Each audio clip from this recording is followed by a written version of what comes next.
Well, in the past 6 years, Democrats in the Senate have filibustered bills and nominations 589 times. In the past 6 years, 589 times. Now, less than 1 year into the Biden presidency, they've suddenly declared that the filibuster is unfair and it's overused. So they're planning to remake the Senate in their own image, where the voice of the minority is no longer heard and no longer respected. That's the plan for the Democrats. Stop allowing the minority voice to be heard. To be clear, the debate this week is not about voting rights. Federal courts already have the full ability to stay any law in any jurisdiction in any state in America that suppresses any voter or any group of voters. That's in federal law right now.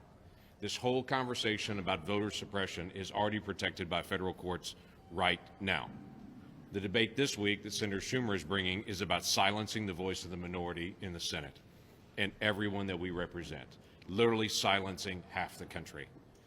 This is not about protecting our republic or our election. This is about Democrats in Washington taking over every election in every state.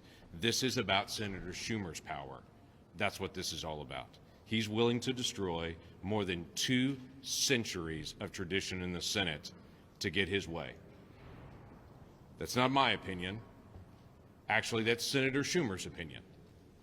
Senator Schumer, just a few years ago, stood on the floor of the Senate and said, I hope the Republican leader and I can, in the coming months, find a way to build a firewall around the legislative filibuster, which is the most important distinction between the Senate and the House.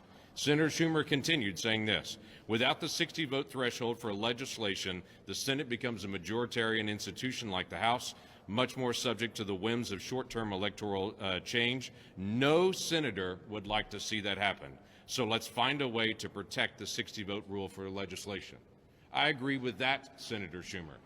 I also agree with Dick Durbin. When in 2018, Dick Durbin was asked about the legislative filibuster, and he said, I would tell you it would be the end of the Senate as it was originally devised and created, going back to our founding fathers. I also agree with the 27 other Democrat senators that wrote a letter to Mitch McConnell and to Senator Schumer in 2017 asking for there to be no changes in the legislative filibuster. In that letter, they wrote this, we're asking you to join us in opposing any effort to curtail the existing rights and prerogatives of senators to engage in full, robust, and extended debate as we consider legislation before this body and in the future. I would tell you they asked me to join them in opposing any effort to change the legislative filibuster. I agree. I will. And that is completely my plan to be able to do that. We will not allow them to silence half the country.